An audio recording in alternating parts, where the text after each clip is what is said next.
Horrifying. A man who once ordered dozens of lives snuffed out without blinking, now kneels on the floor in pitch darkness, hands trembling as he cradles the tiny newborn daughter just brought into the world, tears streaming endlessly, while her first cry pierces through the howling fury of a sandstorm, devouring the entire desert. But the most horrifying thing isn't the blood. It isn't the guns. It isn't even the betrayal from the brother in arms he trusted most. The thing that truly stops your heart is the moment Vincent Russo, the most feared boss in Nevada, realizes the woman he loves, the one lying there exhausted, covered in blood and sweat, barely breathing, could die right in his arms, simply because he dared to love her. So is love really worth risking an entire empire? Or is it the sharpest blade his enemies have been waiting to plunge straight into his heart? The story begins with a single carrot, and one decision that changed everything. Before we dive into this chilling and mysterious story, please remember to subscribe to the channel Alex Truths and like this video. Every subscription, like, and share from you is a huge spiritual gift and an incredibly profound source of motivation for the channel's growth, so we can continue bringing wonderful videos every day to everyone. There would be no greater joy than receiving your love and support through the comments you leave right below this video. Comments sharing your emotions, or telling us which province or city you're living and working in while listening to this story. Alright, let's continue together and immerse ourselves in this amazing, captivating story that's filled with deep emotions. The sun hung low over the Nevada desert in late October 2025, painting the distant Las Vegas skyline in bruised shades of orange and purple. Emily Harper walked the cracked sidewalk along the edge of the industrial district, her thin canvas sneakers worn through at the toes, letting in grit that rubbed raw blisters with every step. She was 28, but the hollows under her eyes and the sharp lines of her cheekbones made her look older, worn down by too many nights. Sleeping in the back of her rusted 1998 Honda Civic windows taped with cardboard against the biting October wind that howled through the valley after dark. Her belly was enormous now, 8 months along, and the weight pulled at her spine like an anchor. She pressed one hand to the small of her back, the other cradling the swell beneath her threadbare gray sweatshirt. The fabric stretched thin and pilled from endless washes in laundromat sinks. The baby kicked hard, a sharp reminder that she had not eaten since yesterday's half-stale granola bar scavenged from a gas station trash bin. Hunger gnawed constantly, a dull animal inside her ribs. But worse was the cold fear that coiled tighter every day. No apartment, no savings, no family left. Just her, the child, and the terrifying math of how few weeks remained before labor would force her into a hospital she could not pay for. She had taken the part-time job at Russo Ranch Stables 3 weeks earlier through a cash-under-the-table posting on a community bulletin board. Veterinary technician assistant, mostly mucking stalls, filling water troughs, and observing the full-time vet from a distance. It paid barely enough for gas and one cheap meal a day, but it included a small locker for her few possessions and occasional access to the break room microwave. She kept her head down, spoke softly when spoken to, and tried to disappear into the background the way she always had. That afternoon, the ranch was in chaos. From the far end of the main arena came shouts, the metallic clang of gates slamming, and then a sound that stopped Emily's heart, a deep guttural scream from a horse that was not fear but pure wounded rage. She dropped the pitchfork she had been using to turn manure in a distant paddock and hurried toward the noise, one arm wrapped protectively around her middle. The arena was a storm of dust and muscle. Thunder, a massive bay, quarter-horse stallion, once a champion cutting horse before a string of abusive owners left him scarred and savage, reared again and again. His black mane whipped like a flag in battle. His hooves struck the ground with enough force to send clods flying.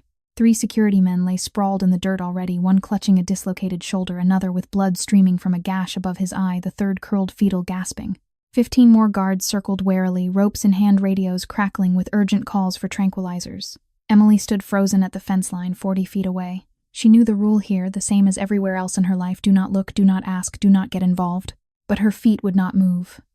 She laid her free hand over her belly, feeling the baby shift uneasily, as if it too sensed the terror radiating from the animal. Thunder was not attacking for sport. He was defending himself. Rope burns circled his neck in angry red welts. Old scars crisscrossed his shoulders like maps of cruelty.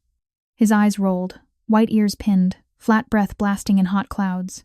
The more the men shouted and closed in, the more frantic he became, spinning, kicking 1,000 pounds of panic with nowhere to run. Emily knew that look. She had seen it in cracked motel mirrors for years. The wide-eyed certainty that the next hand raised would bring pain, that there was no escape but to fight until death. A tall, granite-faced man, Derek Harlan, head of ranch security, spotted her first. He strode over, voice low and edged. "Ma'am, get back to the barn. Now." She did not move. Her gaze stayed locked on Thunder. "He's terrified," she said quietly, almost to herself. Derek blinked. "What, he's scared," she repeated, voice soft but steady. "The more you surround him, the worse it gets. You're pushing him into a corner."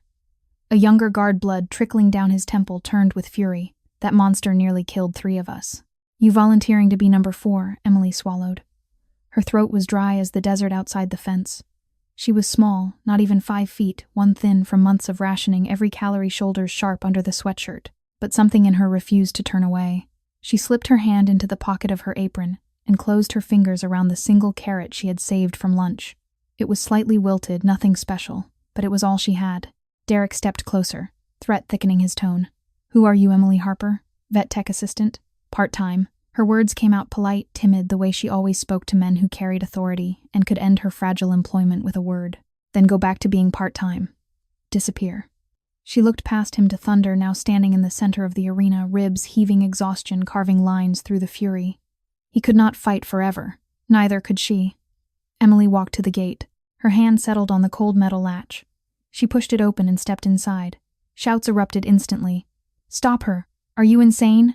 Derek lunged for the gate, but she was already through. The latch clanged shut behind her like a final sentence.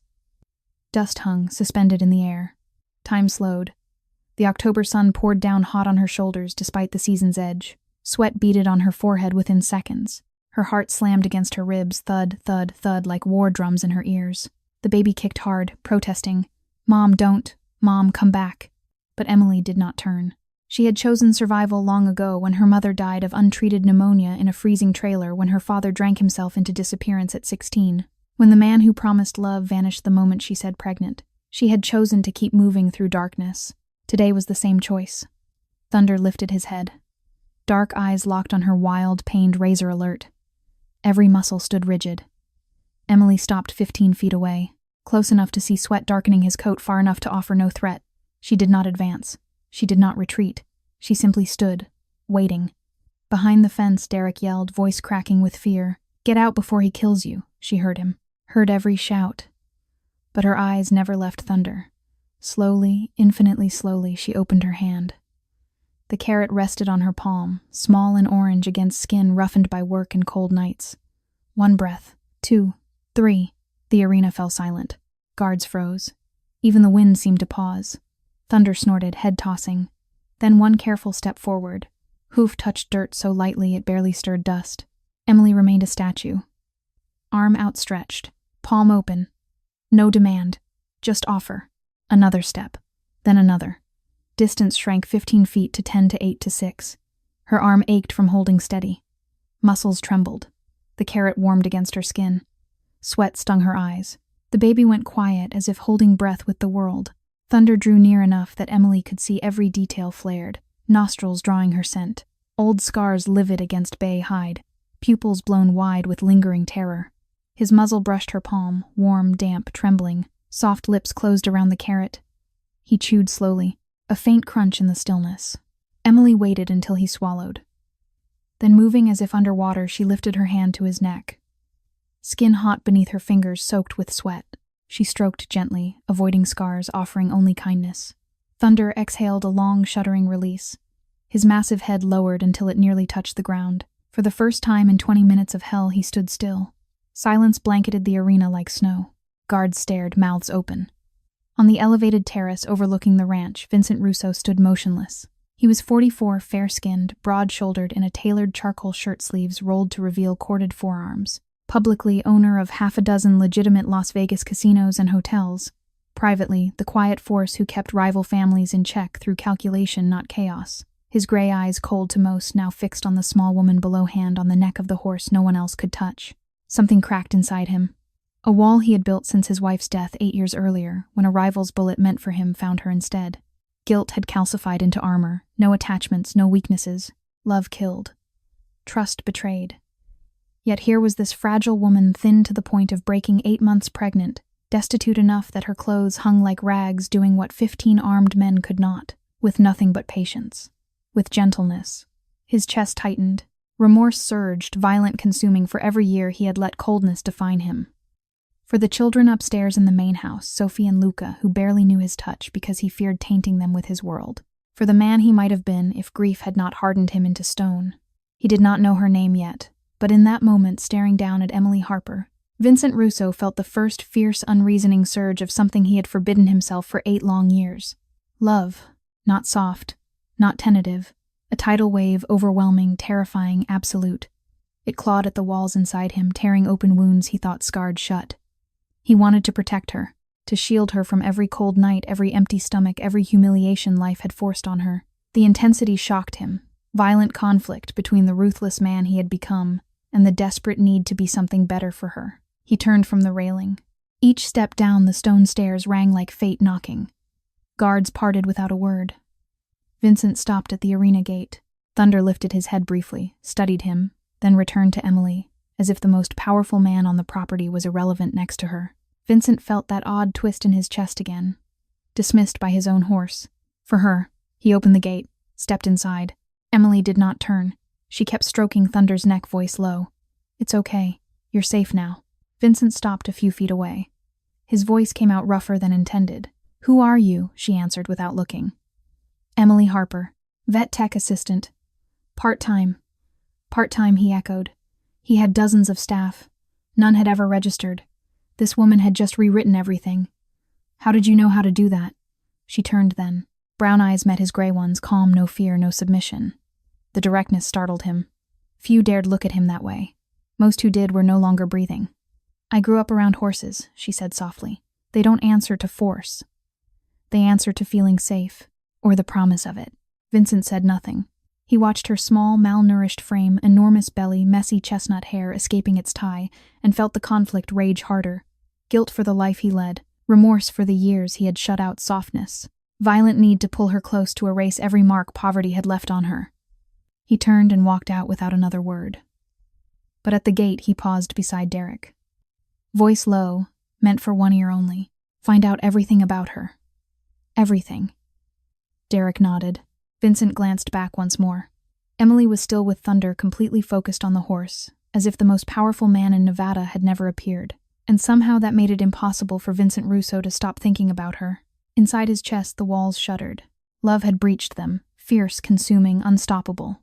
And with it came terror. If he let her in, he risked losing her the way he had lost everything else. But he already knew he would burn the world before he let that happen again. 3 days had passed since the arena, and the memory of that afternoon refused to fade from Vincent Russo's mind. It clung to him like smoke from a distant fire, impossible to ignore, impossible to extinguish. He sat in the second-floor office of the main house, the room wrapped in dark walnut paneling and the faint scent of aged leather and cigar smoke that never quite left the walls.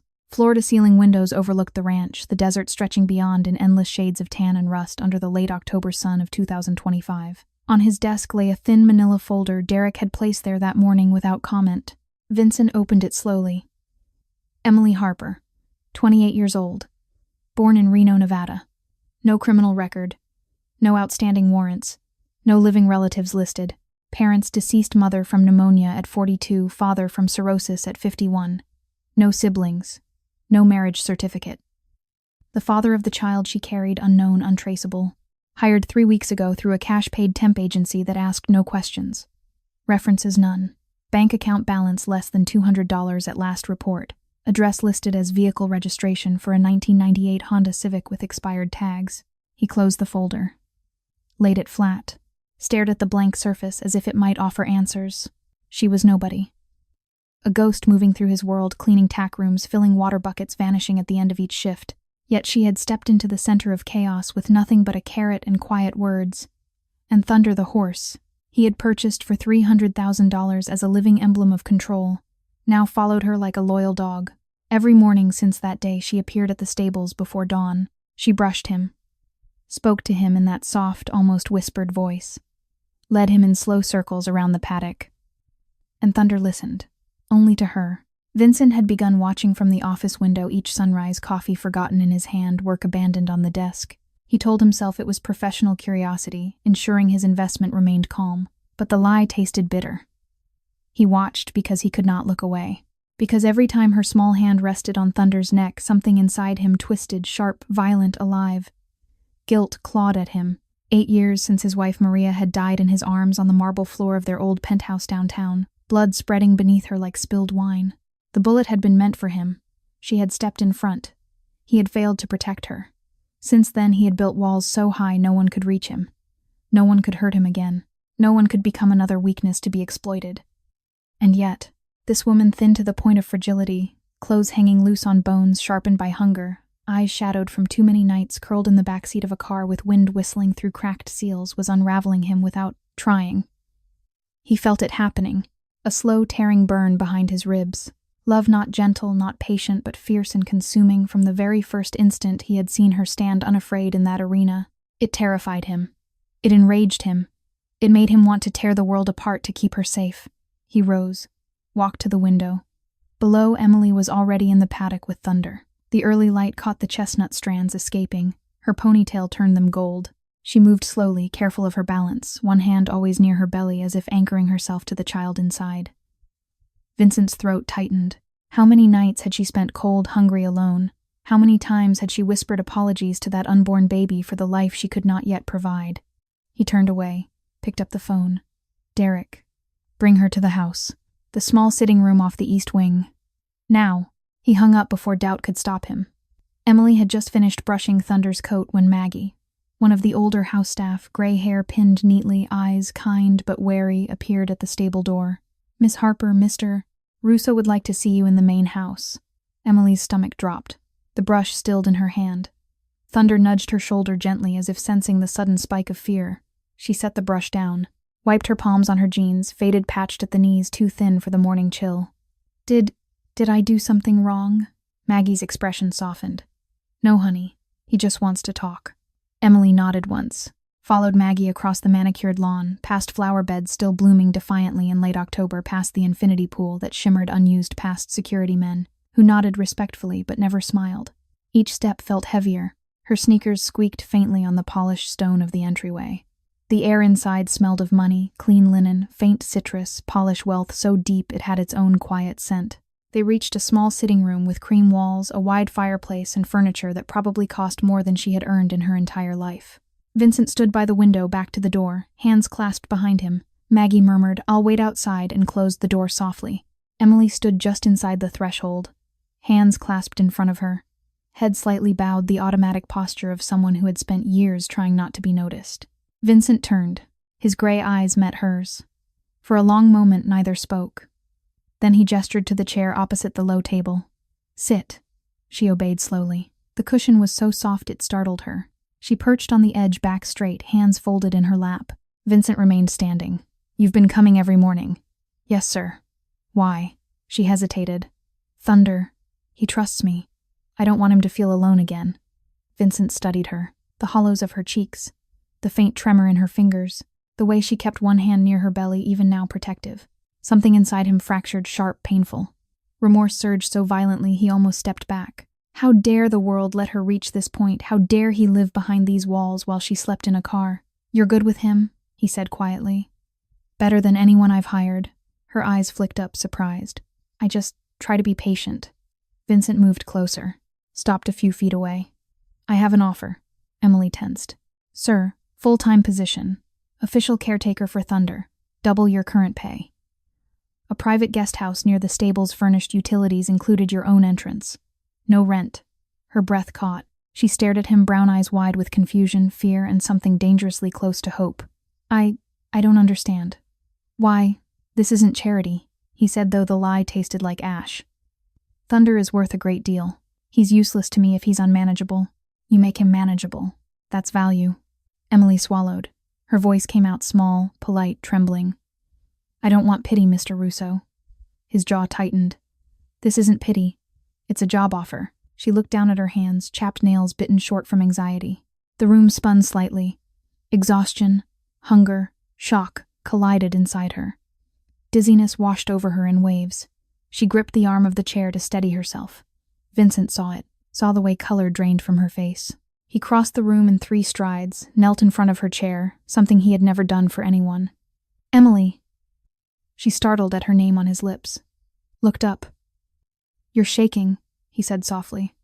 "I'm fine," a lie so thin it cracked on the air. He reached out slowly, carefully, and covered her cold hands with his warm ones. The contact sent electricity through both of them. She froze. He felt it too, the violent jolt of connection, the overwhelming surge that had been building since the arena. "I see you," he said, voice rough. "I see how hard you fight to keep going. I see the nights you've spent cold, hungry, afraid, and I will not let that continue." Tears welled in her eyes. She blinked them back fiercely. "You don't know me.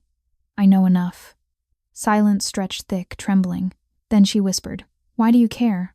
Vincent's throat worked. Guilt and love warred inside him, violent tearing. "Because you reminded me there's something worth protecting. Something I thought I'd lost forever." He rose slowly, stepped back. "The guest house will be ready tomorrow. Take the offer. For the baby, for yourself." Emily stared at him, shock, confusion, a fragile thread of wonder. She nodded once. "Thank you, Mr. Russo." "Vincent," he corrected quietly. She blinked.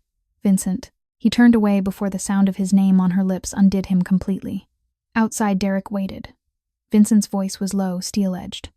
"Double the guards on the perimeter tonight. No one gets near her." Derek nodded. Vincent walked to the east wing balcony, looked down at the guest house being prepared, small but clean, warm, safe. He gripped the railing until his knuckles whitened. Love burned inside him, fierce, possessive, terrified. He would protect her. He would protect the child she carried. He would protect the pieces of himself she had unknowingly begun to awaken. And if any rival dared threaten that fragile new beginning, he would end them without hesitation. Because for the first time in 8 years, Vincent Russo had something to lose. And he would burn the desert itself before he let it be taken. That night, Emily returned to the small locker room behind the stables, the one the part-time staff used to change into work boots and aprons. The fluorescent light buzzed overhead, harsh and unforgiving, casting long shadows across the concrete floor. She sat on the narrow metal bench back against cold lockers and let her head fall into her hands. The guest house offer still rang in her ears like a bell struck. Too hard, too beautiful, too impossible. Double pay, a real bed, walls that kept out the wind, a kitchen where she could boil water without feeding quarters into a vending machine. For the baby. For herself. She pressed both palms to her belly. The child moved slowly tonight, as if exhausted too. Emily whispered into the quiet, "We might be okay. Maybe. Just maybe." But doubt crept in like the desert chill that seeped through every crack. She had learned long ago that good things came with strings that tightened until they choked. She had nothing to give Vincent Russo. Nothing but gratitude she did not know how to express, and a heart so bruised it flinched at kindness. She opened her torn canvas backpack, the only thing she still owned that had belonged to her mother. Inside, a change of clothes folded into a tight square, a half-empty bottle of prenatal vitamins. She rationed to one every other day. A small silver locket on a thin chain. She lifted the locket thumb, brushing the engraved words, "Strength," in softness. Her mother's handwriting scratched into the metal with a nail, years before the hospital bed, and the unpaid bills, and the final shallow breaths. Tears came, then silent, hot, unstoppable. She cried for the girl who had once believed life could be gentle. She cried for the nights she had spent parked behind a truck stop, windows fogged with her own breath, listening to the wind howl while hunger kept her awake. She cried because Vincent Russo had looked at her not as a problem, not as invisible, but as someone who mattered, and that terrified her more than any cold night ever had. Across the ranch in the main housemaster suite, Vincent stood at the floor-to-ceiling glass overlooking the darkened paddocks. The room was vast king bed, dressed in crisp white linens that cost more than most people's monthly rent, a sitting area with leather chairs soft as butter, a private bar stocked with bottles older than he was. Wealth surrounded him like armor, yet tonight it felt suffocating. He poured 2 fingers of bourbon into heavy crystal. The amber liquid caught the low lamplight, but he did not drink. He stared instead at the small guest house lights flickering on in the distance. Someone from staff turning down the bed, stocking the refrigerator, leaving fresh towels folded precisely on the dresser. His chest ached. A deep bruising pain that had nothing to do with the scar beneath his left collarbone, where a knife had once found him years ago. This was worse. This was remorse made flesh. 8 years ago, he had stood in a sterile hospital corridor while doctors told him Maria was gone. He had not cried then. He had not cried at the funeral.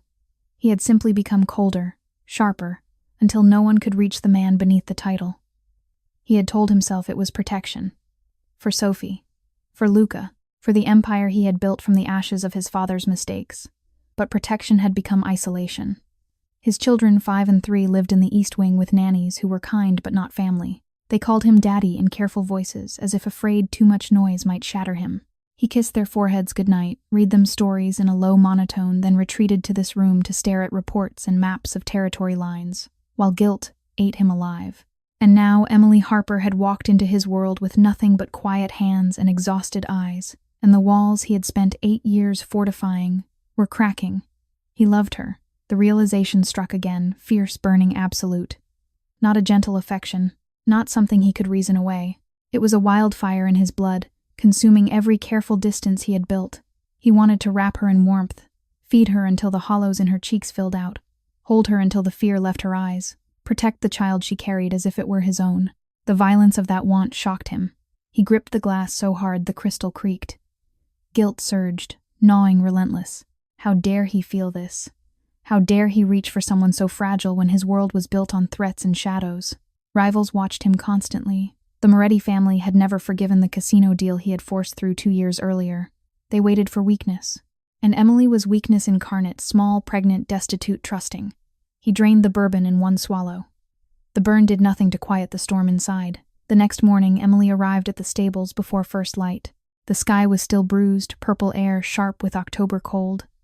She wore the same sweatshirt, same jeans, same sneakers with holes at the toes. But she walked straighter today, shoulders less hunched, as if hope had given her 1 extra inch of spine.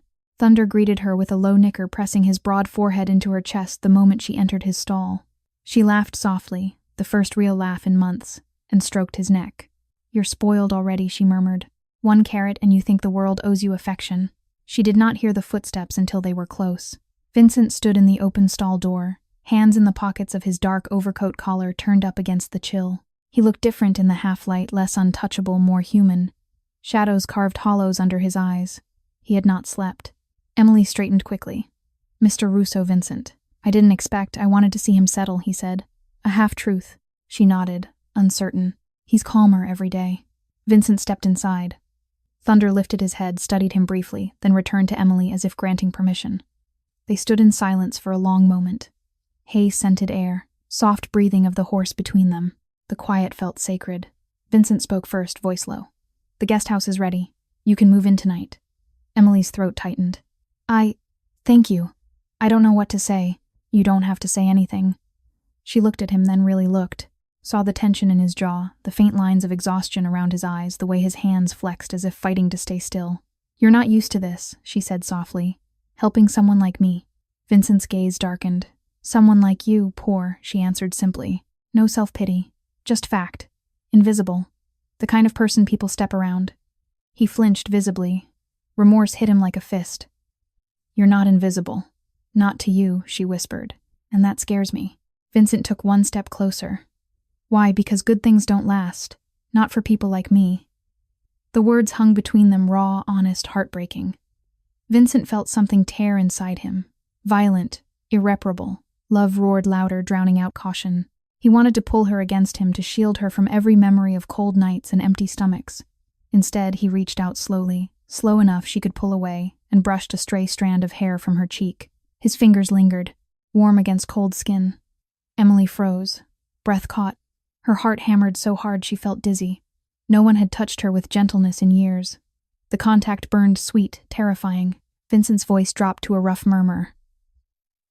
"Or the baby. I swear it." Tears filled her eyes again. She blinked them away. "You don't owe me anything. I owe the world for letting you suffer this long." Silence again, deeper this time. Then Emily spoke, voice trembling. "I have nothing to give you." Vincent's hand slid to cup her cheek. Thumb brushed the faint hollow beneath her eye. "You already have." She searched his face, confusion, fear, a fragile spark of wonder. "What your trust," he said. "Your gentleness. You walked into chaos with nothing but patience. You reminded me there's still good left worth protecting." Emily's knees weakened. She gripped the stall rail for balance. The world tilted, shock, hope, terror colliding inside her chest. Vincent steadied her with both hands on her arms, gentle, careful, easy. She nodded. Tears spilled over. "I don't know how to do this." "You don't have to do anything alone anymore." He released her slowly, stepped back, gave her space. But the air between them crackled, charged alive. Outside the stable, Derek appeared at a distance, face grim. He approached cautiously. "Sir, we have movement on the perimeter. Moretti's men, 2 cars idling on the access road. They're watching." Vincent's expression hardened instantly, cold calculation snapping back into place. But beneath it, fear flared. Not for himself, For her. Double the patrols, he ordered. No one gets close. Derek nodded and moved off. Vincent turned back to Emily. She had gone pale, eyes wide with sudden understanding. They're here because of me, she whispered. No, he said firmly. They're here because of me. And they will leave the same way. She swallowed. I should go. I'll only make things worse. Vincent caught her wrist, gentle but unyielding. You stay.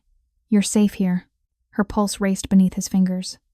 She looked up at him, fearful, guarded, yet unable to pull away.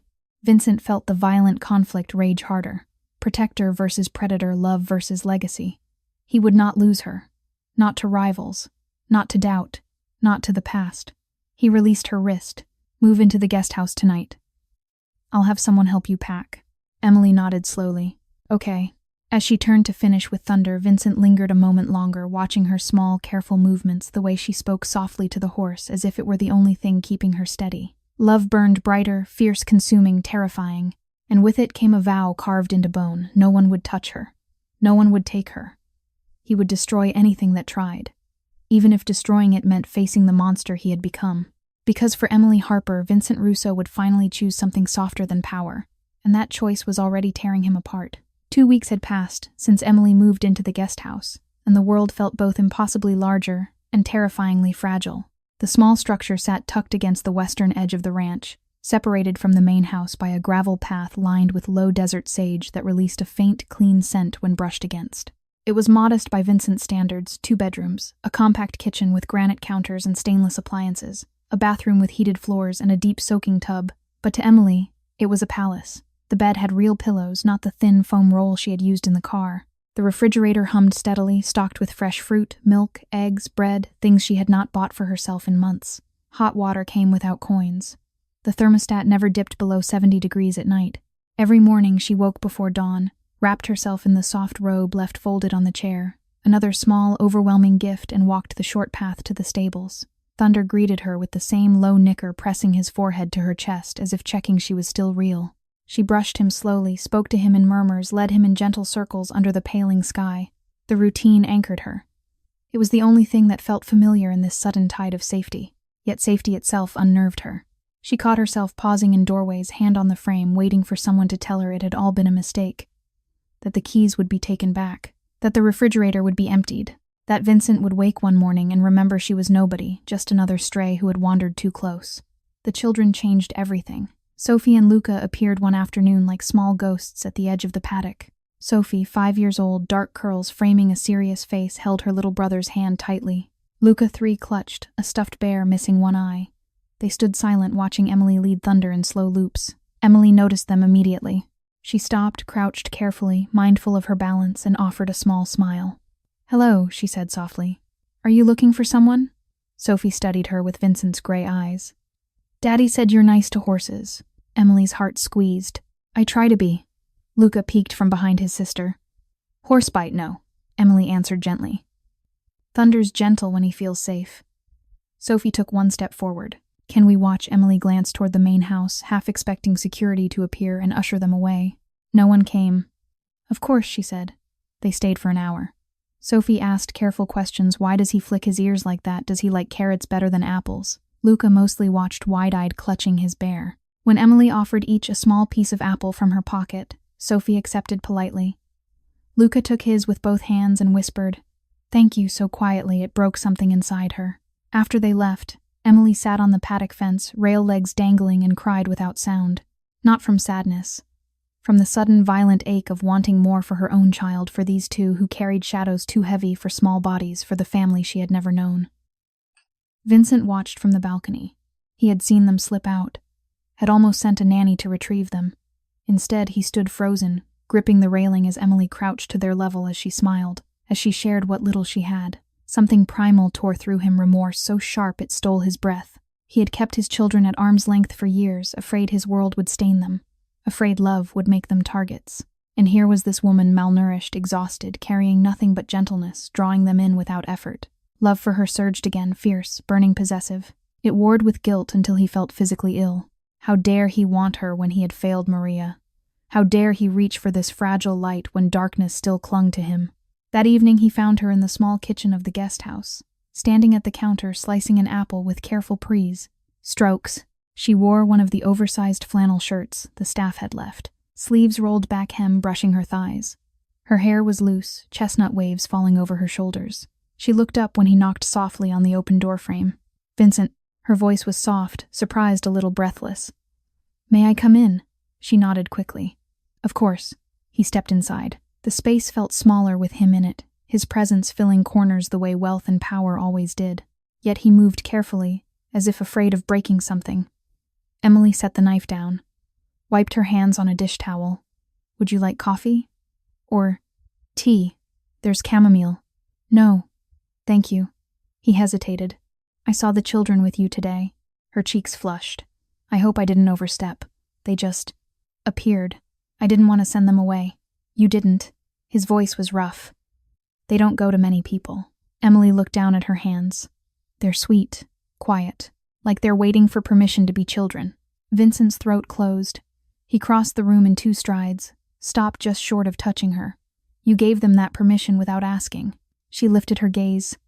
Brown eyes met gray. "They deserve it." Silence stretched thick, trembling. Then Vincent spoke, voice low and raw. "I haven't been a father to them.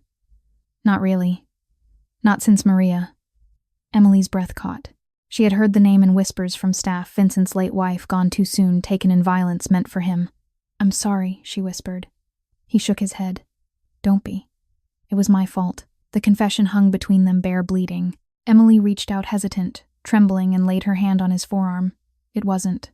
Vincent stared at her hand, small, roughened by work, yet so gentle it undid him. He covered it with his own, held it there. "I don't deserve this," he said hoarsely. "You, them, any of it." Emily's eyes filled. "You're trying now." He stepped closer. Close enough she could feel the heat of him, smell the faint cedar of his cologne mixed with the night air. "Because of you." She shook her head. "I'm nobody. You're everything." The words escaped before he could stop them, fierce, desperate. Emily swayed. Dizziness washed over her, shock, hope, terror colliding. Her free hand went to her belly instinctively. "Vincent." He caught her waist, gentle, steadying. "Easy." She leaned into him without meaning to, forehead against his chest. His arms came around her slowly, carefully, as if she might shatter. She felt his heartbeat fast, uneven, mirroring hers. For a long moment they stood like that, quiet, condensed stillness amid the storm inside them both. Then he spoke against her hair. "I called the pediatrician. For Sophie and Luca. Regular checkups. I should have done it years ago." Emily lifted her head, tears on her lashes. "That's good. And for you," he continued. "Dr. Ellis will come tomorrow. Full prenatal exam. Whatever you need." She searched his face. "Why are you doing this?" Vincent's jaw worked. "Because I love you." The admission landed like thunder, quiet thunder, but no less devastating. Emily's knees buckled. He caught her fully, now lifting her against him, carrying her the few steps to the small sofa. He sat settling her across his lap, arms secure. She stared at him, shock numbing her lips. "You can't." "I do." His voice cracked. "From the moment you stepped into that arena, it's been burning me alive ever since." Tears spilled down her cheeks. "I have nothing. You have you," he said fiercely. "That's more than enough." She buried her face in his neck, sobbed once, deep wrenching. He held her tighter, one hand stroking her back in slow circles, the other cradling her head. "I'm scared," she whispered. "I know." His own voice trembled. "So am I." Outside, the desert wind picked up, howling softly against the windows. Inside, the world narrowed to the two of them, 2 broken people finding jagged edges that somehow fit. Vincent pressed his lips to her temple. "I won't let anything take this from us." Emily nodded against his skin. "Promise on my life." They stayed like that until the kitchen light dimmed on its timer, until exhaustion pulled at them both. When Emily finally lifted her head, Vincent brushed tears from her cheeks with his thumbs. "Stay with me tonight," he murmured. "Just to sleep. Nothing more." She hesitated, fearful, guarded, then nodded. He carried her to the bedroom, gentle, reverent, laid her on the soft sheets, covered her with the thick comforter, slid in beside her, fully clothed, pulling her against his chest. She curled into him, small, trusting, terrified, hopeful. Vincent held her as if she were glass. Sleep came slowly for both of them, haunted by memories lit by fragile new possibility. Outside, the wind continued to howl. Inside, 2 hearts beat in unsteady rhythm, torn, mending, burning with a love neither had believed possible. And somewhere in the darkness beyond the ranch gates, shadows moved. Moretti men, watching, waiting. Vincent felt it instinct honed by years of survival. His arms tightened around Emily. Let them come, he thought. He would end them. For her, for the children, for the family he had finally dared to want, even if it tore what remained of his soul apart. The days blurred into a fragile rhythm that felt stolen from someone else's life. Emily woke each morning to sunlight filtering through sheer curtains she had never owned before, soft white fabric that moved like breath when the heater cycled on. She made coffee in a machine that ground beans fresh with a low, comforting hum.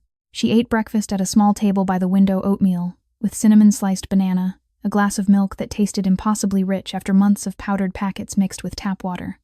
Every bite carried guilt. Every swallow reminded her how close she had come to starving. She walked to the stables in the pale October light of 2025 coat, zipped to her chin against the desert morning bite. Thunder waited at the gate, now head over the rail, ears pricked forward the moment her footsteps crunched gravel. She pressed her forehead to his, breathed in the warm, earthy scent of him, and whispered apologies for the life she still could not fully believe was hers. Sophie and Luca came almost every day now. They appeared like small miracles hand in hand, Sophie leading Luca, trailing with his one-eyed bear. Emily taught them how to offer treats flat-palmed, so Thunder would not nip fingers by accident. Sophie learned to groom his mane with gentle strokes. Luca liked to sit on an overturned bucket and talk to the horse in solemn 3-year-old sentences about trucks and clouds. Emily watched them and felt her heart crack open wider each time, joy tangled with terror that it could all vanish. Vincent came too quietly at first, then more openly. He stood at the fence rail while she worked, arms folded, gray eyes tracking every careful movement she made. Sometimes he spoke low questions about Montana winters she had once described in passing, about the horses her father had gentled before he disappeared. Sometimes he said nothing at all, just watched, just existed in the same space.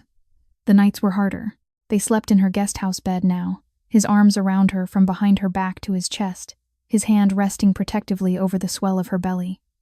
He never pushed, never asked for more than she could give, but the closeness itself was a kind of violence, sweet, searing undoing. She felt his heartbeat against her spine, steady and strong, and wondered how a man who carried so much darkness could hold her so gently. Vincent felt it too, the tearing. Every time he touched her, he remembered Maria's last breath against his throat. Every time Sophie climbed into his lap, uninvited small arms around his neck, he remembered the nights he had left them with nannies, so he could handle business in shadowed back rooms. Remorse gnawed deeper each day. Love for Emily burned hotter, fiercer until it felt like punishment. He wanted to give her everything the world's safety, peace, and feared his world would only take from her. He began doubling the patrols without telling her why. Derek noticed first. "Moretti's men are getting bolder, sir. 3 sightings this week, different cars, different plates, always just outside the perimeter." Vincent's jaw locked. Increased night shifts. Eyes on the access roads 24 hours. He did not tell Emily. He could not bear to see fear return to her eyes. But she felt it anyway. One afternoon, she walked from the stables back to the guest house carrying a small basket of windfall apples for Thunder. The path curved behind a row of mature mesquite trees, private shaded, usually quiet. She heard the low rumble of an engine before she saw the black SUV idling at the service gate 50 yards away. 2 men inside, watching. Her steps faltered. The basket slipped from her fingers. Apples rolled across gravel. She wrapped both arms around her belly, instinctively shielding, protecting. Her pulse roared in her ears. Dizziness swept over her. She reached out, caught herself against a tree trunk bark rough under her palm. The SUV did not move, just watched. She forced herself to walk, slow, steady, head high, even as terror clawed her throat. By the time she reached the guest house door, her legs shook so badly she nearly collapsed, crossing the threshold. She locked the door, leaned against it, breathed in shallow gasps. Vincent found her there 20 minutes later, sitting on the floor of the entryway, knees drawn up as far as her belly allowed, face buried in her arms. He dropped to one knee in front of her. "Emily." She looked up, eyes wide, glassy with shock. There were men.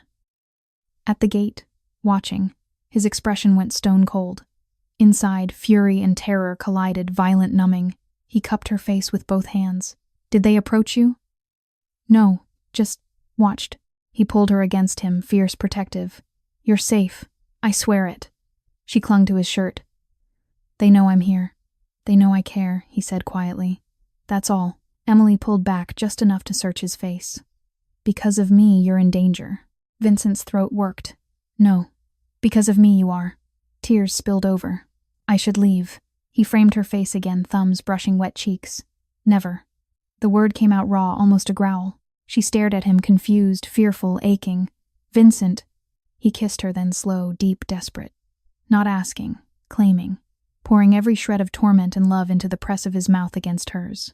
She made a small, broken sound and kissed him back, hungry, trembling, terrified of how much she needed him. When they parted foreheads resting together, breathing hard, he whispered against her lips. I will end this.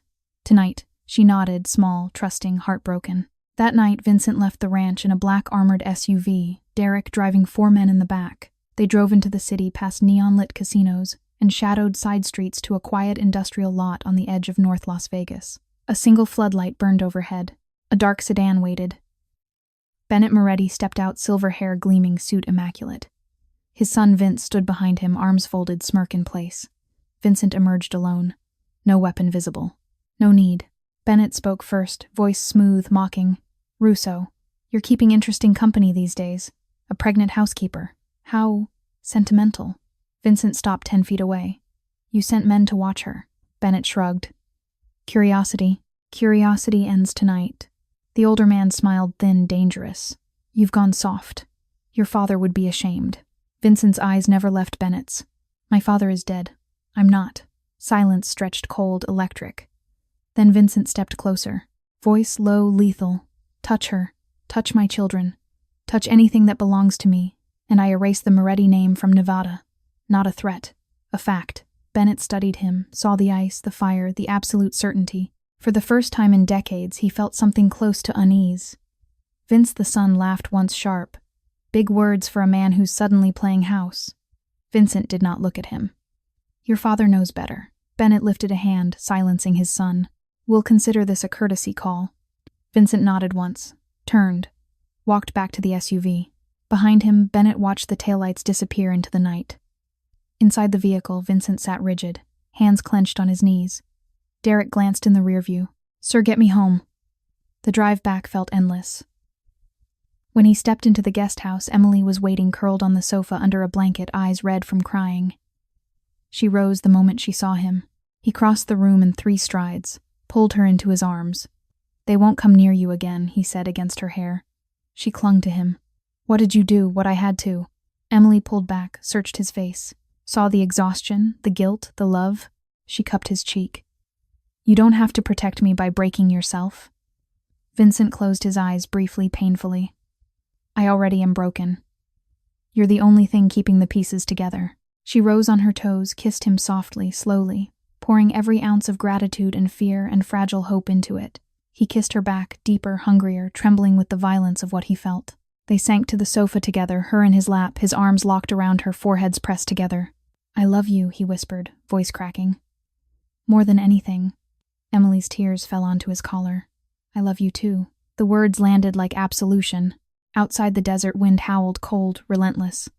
Inside, 2 people held each other in the quiet, torn healing, burning with a love that refused to be extinguished. And somewhere in the shadows of Las Vegas, the Morettis regrouped, watching, planning, because weakness had been shown.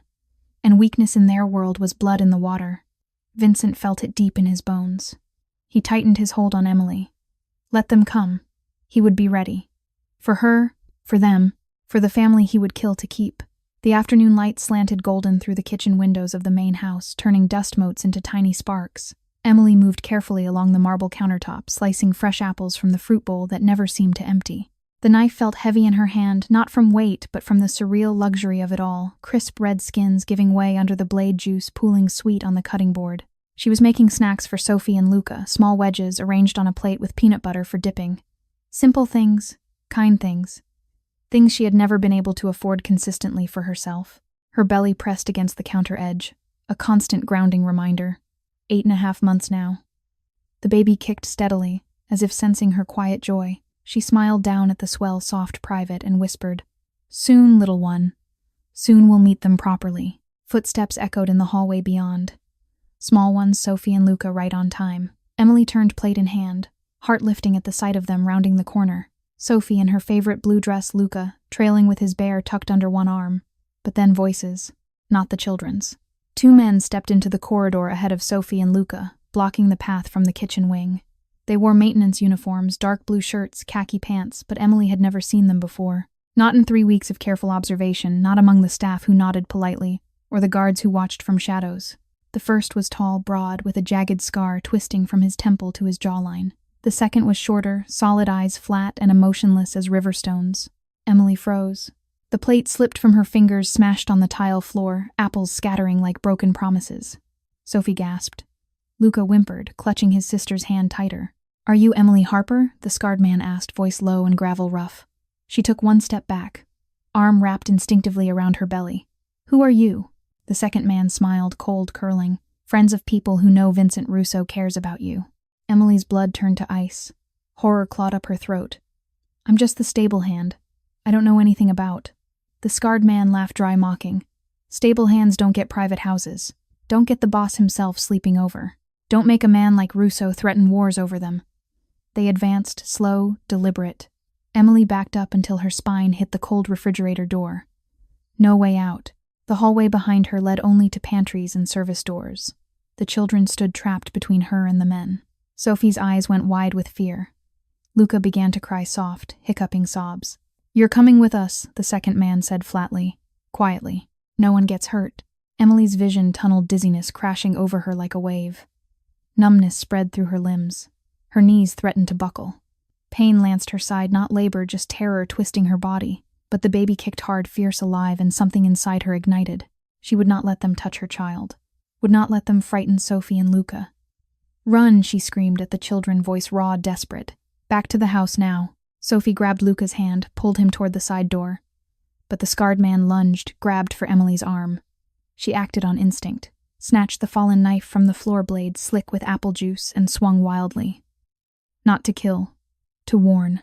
The man cursed, jerked back as the edge grazed his sleeve.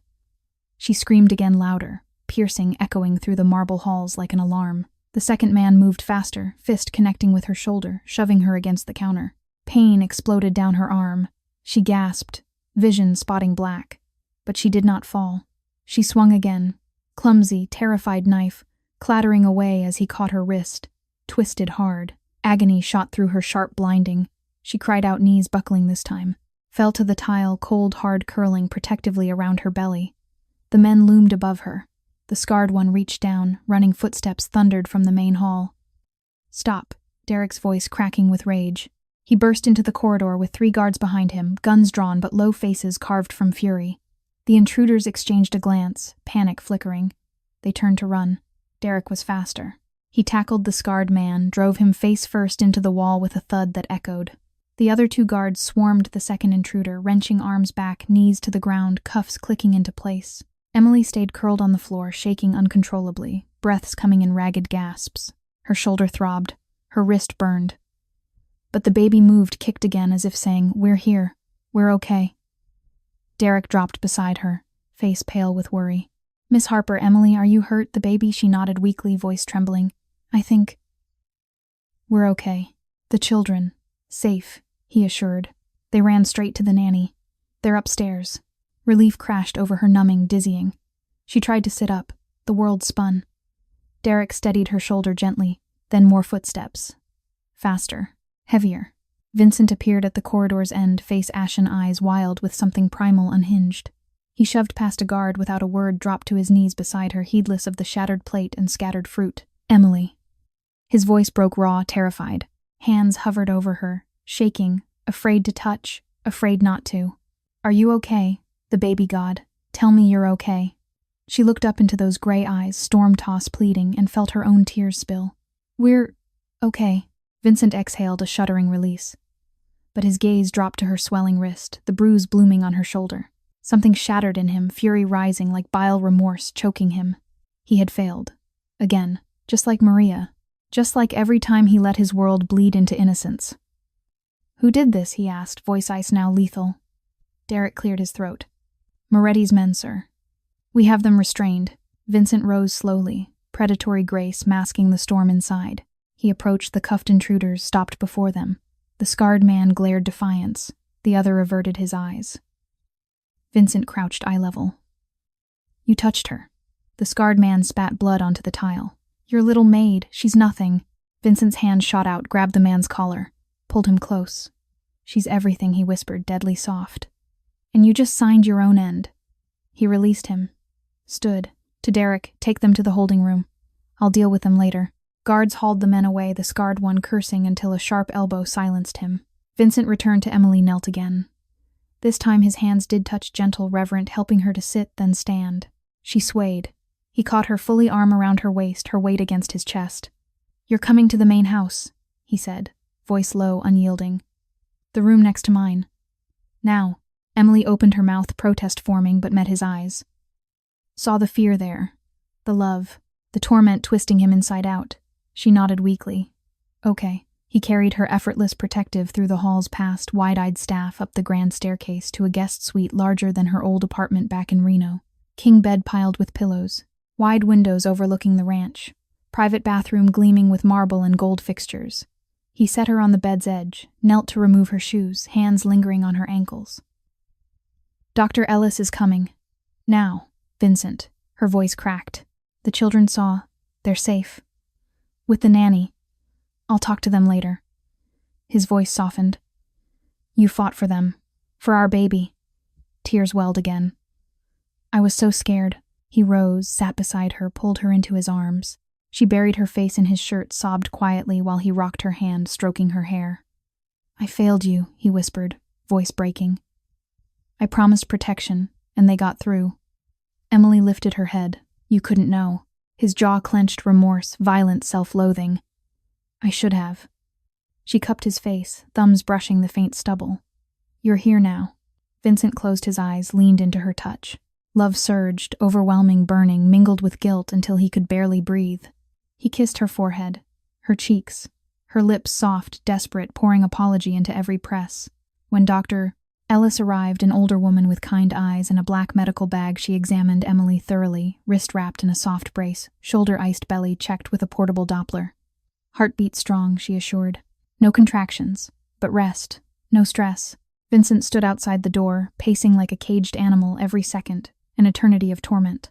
After the doctor left, he entered. Emily sat propped against pillows, pale but steady. He sank onto the bed's edge, took her good hand. "I'm moving you here permanently. Until the baby comes. Until this ends." She searched his face. "Vincent, I don't want to be your weakness. You're my strength," he said fiercely. "The reason I fight cleaner now. Smarter." Tears slipped down her cheeks. "I love you." He pulled her close, careful of her injuries, held her as if she might vanish. Outside, night fell over the ranch, cold wind, whispering threats through the palms. Inside, Vincent made a silent vow amid the quiet, no more failures. He would end the Morettus. For her. And if it destroyed him in the process, let it. Because a life without Emily was no life at all. The clock on the bedside table read 2 a.m, but sleep refused to come. Emily lay in the vast guest room bedsheets, so soft they felt like clouds against her bruised skin, staring at the high ceiling where moonlight slipped through half-drawn curtains in pale silver stripes. Her shoulder throbbed beneath the ice pack. Her wrist ached inside the brace. The baby shifted restlessly inside her, small kicks that felt both comforting and frantic, as if sensing her mother's unease. Every time she closed her eyes, she saw the scarred man's face again, felt the twist of her arm, heard Luca's frightened sob, tasted the copper fear on her tongue.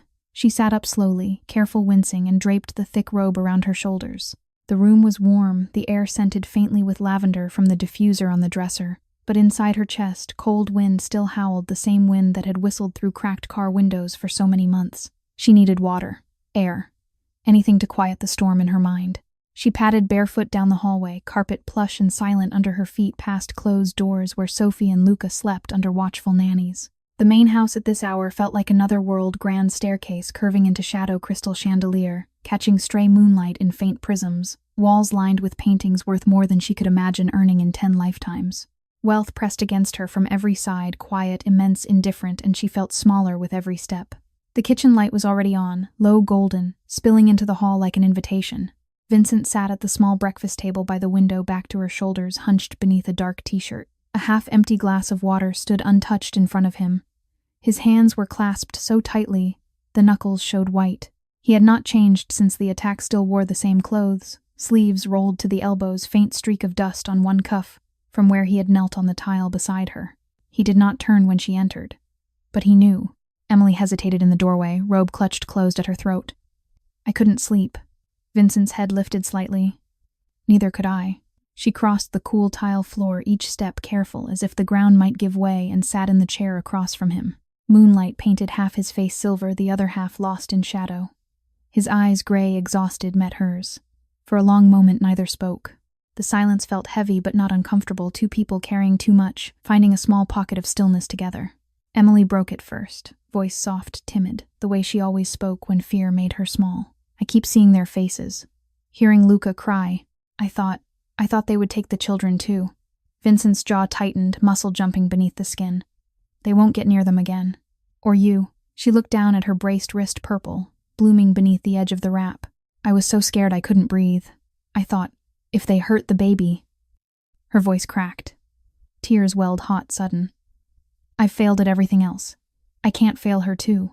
Vincent reached across the table, slow, careful, and covered her good hand with his. His palm was warm, calloused from years of handling reins and guns and deals sealed in blood. You didn't fail. You fought. You protected them. You protected our child. Our child. The words landed softly, then exploded inside her chest. Shock numbed her lips. Dizziness swept through her again. She stared at him, wide-eyed, disoriented. Vincent did not look away. I feel her kick when I hold you. I hear her heartbeat on the monitor Dr. Ellis uses. She's already part of me because she's part of you. Emily's breath hitched. Tears spilled over, silent, unstoppable. You don't have to say that. I need to. His voice rough and raw with something deeper than guilt. Because I've spent 8 years believing I didn't deserve to feel anything again. That love was a liability. That caring made people targets. I told myself Sophie and Luca were safer if I kept my distance. I told myself the Empire mattered more than being their father. He paused, throat working. And then you walked into that arena with nothing but patience and a carrot. You gentled a horse no one else could touch. You gentled my children without trying. You gentled me, and I hate myself for how long I let fear rule instead of love.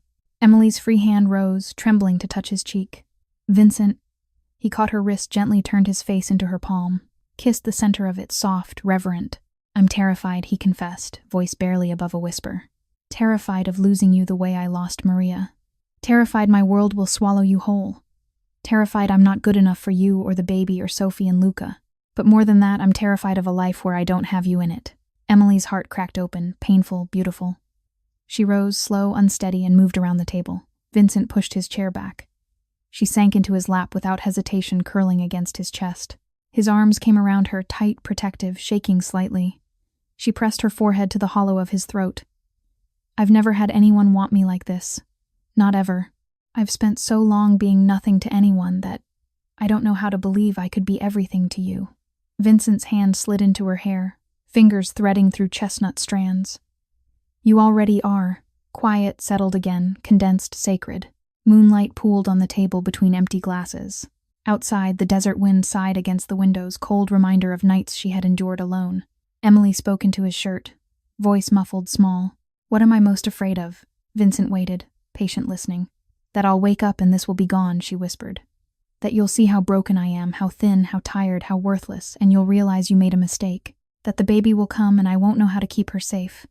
That Sophie and Luca will grow up remembering a mother who couldn't stay because she was too afraid. Vincent's arms tightened. You're not broken.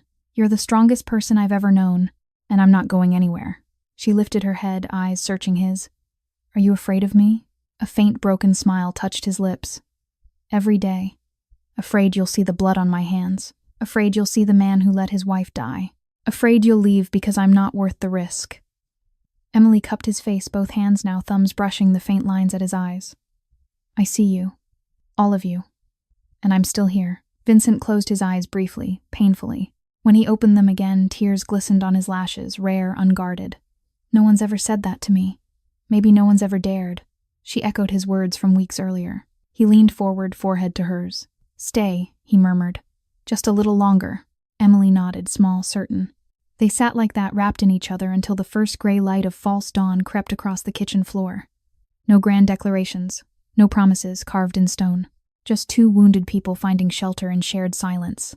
Vincent pressed a kiss to her temple, lingering tender. Go back to bed. I'll carry you. She shook her head.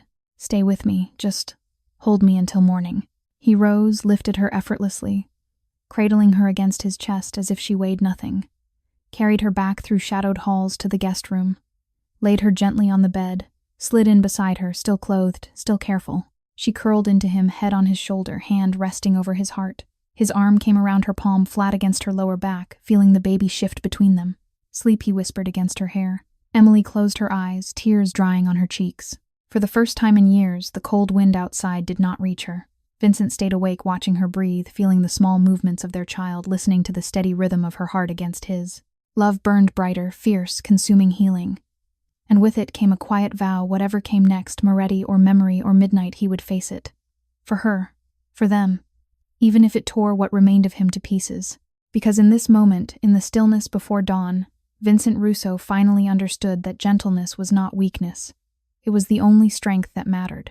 3 days after the hallway attack, the desert night felt sharper than usual, cold air slicing through the open windows of the black-armored SUV as it rolled toward the city. Vincent sat in the back coat, unbuttoned hands resting loosely on his knees. The leather seat creaked faintly beneath him. The engine's low hum vibrated through his bones. Derek drove silent, eyes fixed on the road, while 2 guards rode shotgun in rear. No one spoke. No one needed to. The meeting place was an abandoned warehouse lot on the north edge of Las Vegas, neutral ground, no cameras, no witnesses, lit only by a single sodium lamp that buzzed and flickered like a dying heartbeat. A dark sedan waited beneath the light. Bennett Moretti stood beside it, silver hair, catching the orange glow suit pressed to perfection despite the dust. His son Vince leaned against the hood, arms folded, smirk already in place. Vincent stepped out alone. The guards remained by the SUV, close enough to move far enough to give the illusion of civility. Bennett spoke first, voice smooth, almost amused. "Russo, you look tired. Fatherhood keeping you up." Vincent stopped 10 feet away, hands visible, posture relaxed but coiled. "You sent men into my home. You threatened my family." Bennett lifted one shoulder in a careless shrug. "A pregnant, stable hand. A couple of kids who barely know their own father. Hardly seems worth starting a war over." Vincent's eyes never left Bennett's face. "They're worth everything." Vince the son laughed, once sharp and mocking. "Look at you. The man who used to make people disappear for looking at him wrong. Now you're playing house. Pathetic." Vincent did not glance at him. "Your father understands consequences. You don't." Bennett studied him, hawk eyes narrowing. "You've changed. Your father taught you better. Weakness gets people killed. You know that." Vincent took one step forward, slow, deliberate. "My father is dead. I'm not him." Silence stretched, cold, taut. Then Vincent spoke again, voice low, carrying across the empty lot like a blade drawn slow. "Listen carefully, Bennett. Because I will only say this once." He paused, letting the words settle. "Touch her again. Touch my children. Touch anything that belongs to me, and I will end the Moretti line. Not your casinos, not your territory, your blood, every last drop. No negotiations, no survivors, no mercy." The threat landed quiet, almost gentle, but the weight of it pressed against the night air until it felt hard to breathe. Bennett held his gaze, searching for bluff, for hesitation. Found none. Vince shifted hand, drifting toward his coat, but Bennett lifted a single finger. "Stop." For a long moment, the older man said nothing. Then slowly he nodded once. "She's not worth a full war," he said finally. "Not yet." Vincent's expression did not change. "That's the right answer." He turned, walked back to the SUV without another word. The door closed with a soft final click. Inside, Derek glanced in the rear view. Home. Vincent nodded once. Home. The drive back felt longer than the drive out, every mile stretching with the weight of what he had just promised. He stared out at the passing desert black hills under a scattering of stars, and felt the familiar gnaw of remorse twist deeper. He had just drawn a line in blood. Again. For her. For them. And part of him hated how easily the words had come, how ready he still was to destroy. Yet another part, the part that had held Emily through her tears at 2 a.m, knew he would do it again without hesitation. By the time the SUV rolled through the ranch gates, false dawn had begun to gray the eastern sky. Vincent stepped out, coat slung over one arm, and walked straight to the main house. Guards nodded as he passed. Lights burned low in the east wing where Sophie and Luca slept. He went to Emily's room instead. She was awake, sitting up in bed, knees drawn as high as her belly allowed, robe wrapped tight around her shoulders. Moonlight still lingered in faint silver patches across the sheets. She looked up the moment the door opened, eyes wide, searching. Vincent closed the door softly behind him. crossed the room, sank onto the edge of the mattress. She reached for him first, small hand finding his. "You're back." He turned her hand over, kissed the center of her palm. "I'm back." Emily searched his face, saw the exhaustion carve deep, the faint tremor in his fingers. "What happened?" Vincent exhaled, slow, ragged. "I told them if they come near you again, I end them. All of them." Her breath caught. "Vincent," he cupped her cheek thumb, brushing the faint shadow beneath her eye. "I meant every word." She leaned into his touch, eyes filling. "You didn't have to do that alone." "I did." His voice cracked barely. "Because if they take you, if they hurt you or the baby or Sophie or Luca, there won't be anything left of me worth saving." Emily's tears spilled over silent hot. She shifted closer, wrapped her arms around his neck, careful of her braced wrist. He pulled her into his lap, gentle, reverent, burying his face in the curve of her shoulder. "I'm so tired of losing people," he whispered against her skin. "I can't lose you. You won't." Her voice trembled, soft, certain. "I'm here. I'm staying." Vincent lifted his forehead to hers. "I love you," he said, raw, fierce. "More than the Empire. More than power. More than anything I've ever built or broken." Emily's heart stuttered, painful, beautiful. "I love you too. All of you. Even the parts that scare me." He kissed her, then slow, deep, desperate. Not claiming, surrendering, pouring every shred of torment and hope into the press of his mouth against hers. She kissed him back, hungry, trembling fingers threading through his hair, holding him as if he might vanish. When they parted, breathing hard, foreheads still touching, he whispered, "Marry me." Emily froze, shock numbing her lips. "Vincent, not today. Not tomorrow. When you're ready. When the baby's here. When you believe you deserve it." His voice broke. "But I need you to know I want forever. With you. With them. All of us." Tears streamed down her cheeks, silent rivers. She nodded, small, overwhelmed. "Yes." One word, simple, shattering. Vincent exhaled a shuddering release and pulled her close again. Held her as dawn crept through the curtains, gray turning gold, cold night giving way to fragile light. Outside the ranch woke slowly, stable hands beginning morning rounds, nannies stirring, children guards changing shifts. Inside, two people clung to each other in quiet, torn hearts slowly mending. Vincent pressed a kiss to her temple, lingering. "Rest now. I'll stay." Emily curled tighter against him, hand resting over his heart. "Don't leave. Never." They stayed like that, wrapped in each other as the first true light of morning spilled across the bed. Love burned steady, now fierce, healing, unbreakable. And whatever shadows still waited beyond the gates, whatever threats still whispered in the dark, Vincent knew one truth above all others. He would face them. For her. For the family he had finally dared to claim, even if it cost him everything. Because Emily Harper had taught him the hardest lesson of all. Gentleness was not surrender. It was victory. The days following the warehouse confrontation settled into a strange, suspended hush, as if the desert itself held its breath. Emily moved through the main house like someone learning to walk on new ground. Slow steps, hand occasionally brushing the wall for balance, eyes wide with the quiet wonder of permanence. The guest suite had become theirs now. Vincent's clothes hung in the walk-in closet beside the few worn pieces she owned. His watch sat on the nightstand next to her mother's silver locket. His cologne mingled with the faint lavender of the linens. Every small merging felt monumental. Every shared breath felt like evidence that this was real. She still woke before dawn, habit too deeply carved to break, and slipped from beneath Vincent's arm to pad to the window. October's chill pressed against the glass. Beyond the ranch lights, the hills lay dark and endless. She pressed her palm to the cool pane, feeling the baby shift in slow, rolling waves. Sometimes she whispered to the child soft apologies for the fear she could not yet shake, promises she was still learning to believe. Vincent always woke when she left the bed. He would rise silently, barefoot, shirtless, the faint scars across his torso catching moonlight, and come up behind her. Arms sliding around her from behind, chin resting on her shoulder, one large hand spreading protectively over her belly, feeling the small movements beneath. "You should be sleeping," he murmured against her hair.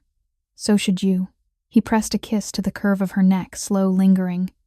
"I sleep better when you're close." Emily leaned back into him, letting his warmth chase the lingering chill. "I still expect someone to take it all away." Vincent's arms tightened, fierce, possessive. "They'd have to go through me." She turned in his hold, tilted her face up. Moonlight carved shadows beneath his eyes. Exhaustion etched deeper lines than she had seen before. "You're carrying too much. I carry what I must." His voice roughened, raw. "For you. For them." They kissed, then slow, at first tentative. then deeper, hungrier. His hands slid beneath the hem of her sleep shirt, palms warm against the bare skin of her back, tracing the sharp knobs of her spine, the two prominent ridges of ribs that still spoke of months of hunger. She shivered, not from cold, and pressed closer, fingers threading through his hair, tugging gently. Vincent groaned softly against her mouth, sound torn from somewhere deep. He lifted her, careful of her belly, careful of her healing wrist, and carried her back to the bed, laid her down like something precious. Followed her, covering her body with his own, without weight, without demand. They moved together in the dark, slow, reverent, desperate. Every touch an apology, every sigh a confession. When she whispered his name, soft trembling, he answered with kisses along her collarbone, her throat, the swell of her breast. When she arched beneath him, breath catching, he stilled forehead to hers, waiting until she nodded, until she pulled him closer. Afterward, they lay tangled, sweat cooling on skin breaths, slowing in tandem. Vincent's hand rested over her belly, feeling the baby settle as if soothed by their closeness. "I never thought I could have this," he whispered into her hair. "Not after Maria, not after everything I've done." Emily turned her face into his neck. "You're allowed to want more than survival." His throat worked painful swallow. "I want everything with you." She pressed a kiss to the pulse at his throat. "Then take it." The passion between them grew fiercer with each passing night. Quiet moments stolen in the guesthouse kitchen, desperate kisses in shadowed hallways, slow lovemaking in the early hours when the ranch still slept. Vincent touched her like a man starved, reverent, possessive, terrified of breaking what he had only just found. Emily met him with equal hunger, learning to trust pleasure, learning to believe she deserved it, yet shadows lingered. One afternoon she walked the gravel path to the stables, carrying a small basket of carrots, and felt eyes on her back. Not the familiar gaze of guards. Something colder. She turned slowly and saw a black sedan idling beyond the perimeter fence windows, tinted engine idling low. No one emerged. No one needed to. The message was clear. Her knees weakened. Dizziness swept over her, sharp, sudden.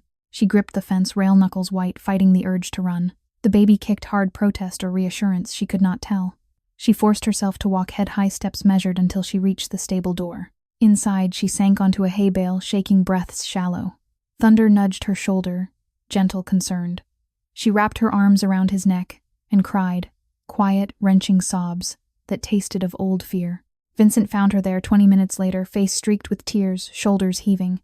He dropped to one knee, hands framing her face. "What happened, Carr?" she whispered, voice breaking. Watching again, his expression went lethal ice over fire, but he softened it for her thumbs brushing tears from her cheeks. "They're testing boundaries. They won't cross them." Emily searched his eyes, fearful, pleading. "What if they do?" Vincent pulled her against him, fierce, unyielding. "Then I keep my promise." That night they made love again, desperate, almost frantic, as if touching could ward off the dark. Afterward, Emily curled against his chest, listening to his heartbeat slow. "I'm scared," she admitted, voice small. "I know." He kissed her forehead. "But you're not alone in it anymore."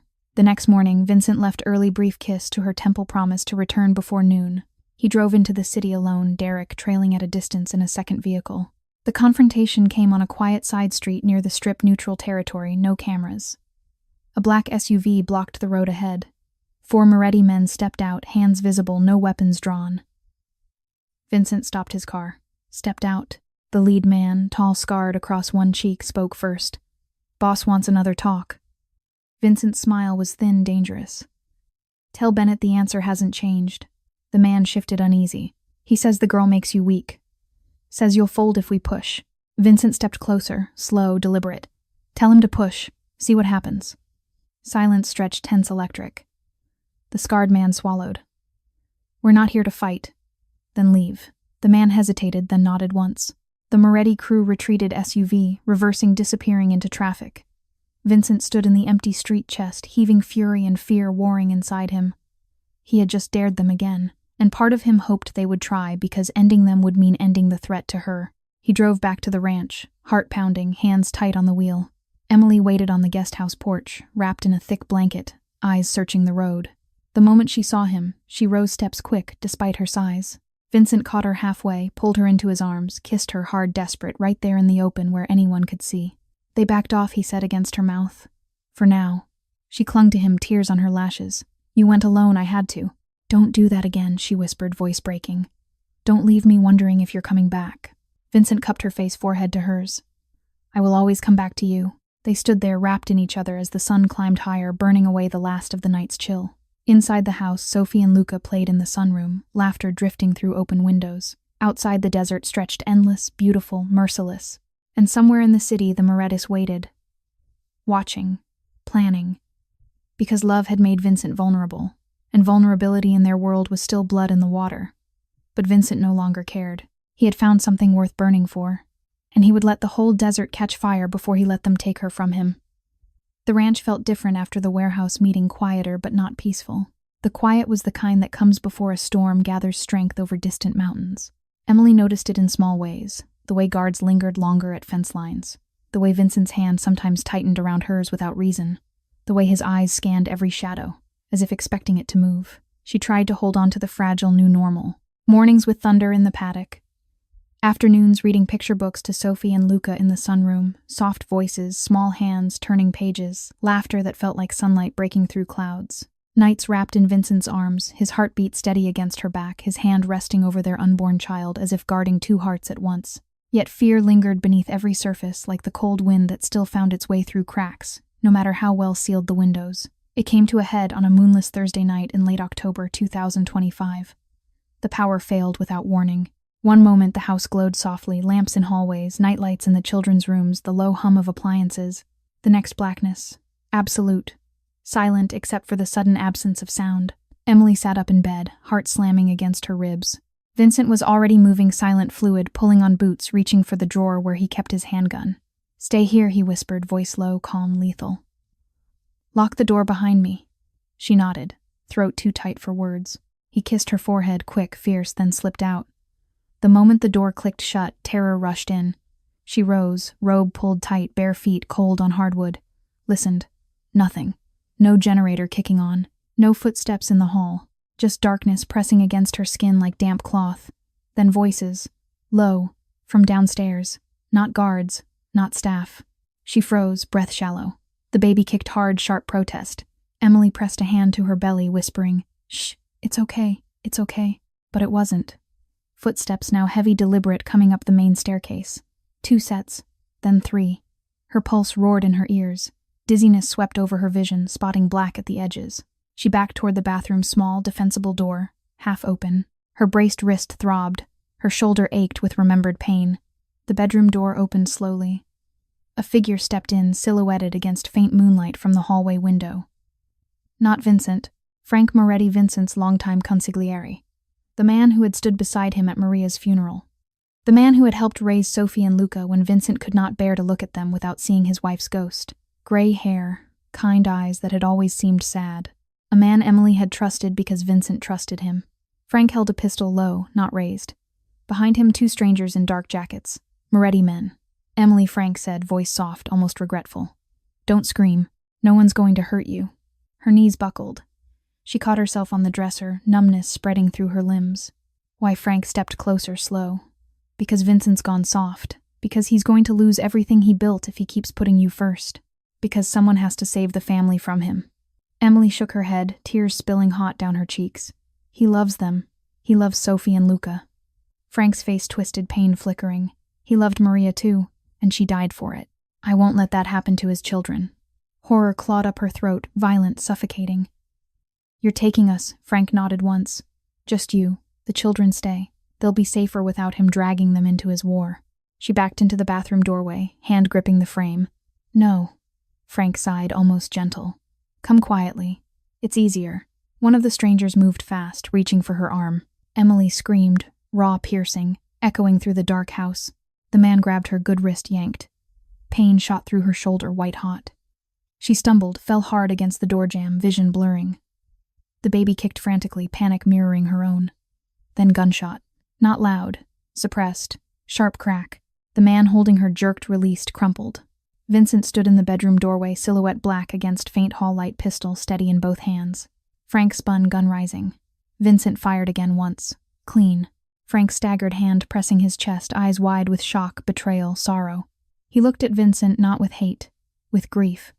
"I only wanted to protect them," Frank whispered, voice bubbling. He fell slow, almost graceful onto the carpet. The third man bolted toward the hallway. Vincent did not pursue. He crossed the room in 3 strides, dropped the gun, dropped to his knees beside Emily. She sat against the wall, legs splayed, shaking uncontrollably.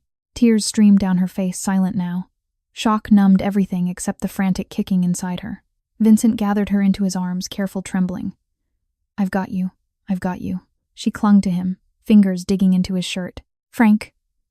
Vincent's face twisted, agony raw, visible. He was my brother in everything but blood. Emily sobbed once, deep-wrenching. He was going to take me. Vincent rocked her, slow, steady voice breaking. He's gone. They're gone. Guards flooded the room, Derek at the front faces, pale weapons raised. They secured the seen body's weapons perimeter. Vincent did not move. He held Emily on the floor, back against the wall, her head on his shoulder, his hand over her belly, feeling every frantic kick until they slowed, steadied. I failed you again, he whispered, voice hoarse. I trusted him. I let him close. Emily lifted her head, tears on her lashes. You saved us. Vincent closed his eyes, pain carving deeper lines into his face. I should never have had to. She cupped his cheek thumb, brushing the single tear that escaped. You're here now. He opened his eyes, gray, stormy, with remorse, guilt, love, so fierce it hurt to look at. They stayed like that on the floor amid chaos until paramedics arrived. Until Dr. Ellis confirmed the baby was unharmed. Until Sophie and Luca were brought in wide-eyed, frightened, climbing into their laps. Small arms wrapping around both of them. Vincent held them all. Emily against his chest, children tucked under his arms, and wept silently, shoulders shaking, once, twice, then still. Later, after statements, after cleanup, after the house was locked down tighter than ever, Vincent carried Emily back to bed. He lay beside her, fully clothed arms locked around her, as if letting go would unravel everything. I love you, he whispered, into her hair voice raw. More than I knew I could. Emily turned, kissed the corner of his mouth, soft, trembling. I love you too. All of you. They fell asleep like that tangled, clinging, 2 broken people, refusing to let the dark win. Outside, guards patrolled in doubled shifts. Inside, love burned brighter amid the ashes of betrayal. Vincent knew the war was not over. But for the first time, he was not fighting alone, and that made all the difference. The storm arrived without warning on the last night of October, 2025. One moment the desert sky was clear, stars sharp as scattered diamonds. The next, a wall of red-brown dust rose from the horizon like a living thing. Wind screamed through the ranch, rattling windows, whipping sand against glass, blotting out the moon. Power flickered once, twice, then died completely. Generators failed under the onslaught. Phone lines went silent. The ranch was cut off, isolated in a roaring sea of grit and darkness. Emily felt the first contraction at 3 a.m. It began as a low, twisting ache in her lower back, familiar from the false alarms of the past weeks. But this time it built, deepened, wrapped around her middle like a tightening belt. She gasped, soft, surprised, and pressed both hands to her belly. The baby answered with a sharp, determined kick. Vincent woke instantly, senses tuned to her every breath since the betrayal. Emily. She tried to smile through the next wave. I think it's time. His face drained of color. He reached for the bedside lamp, nothing. The room stayed dark. He grabbed his phone, no signal. Landline dead. The storm had severed every lifeline. Panic clawed at him, violent, suffocating. He had faced guns, knives, betrayal from his closest friend. But this Emily in labor, no doctor, no ambulance, no help, terrified him more than death ever had. He lit the emergency lantern kept in the drawer, soft golden light spilling across the bed. Breathe, he said, voice steady despite the tremor beneath it. I'm here. Emily nodded, sweat already beading on her forehead.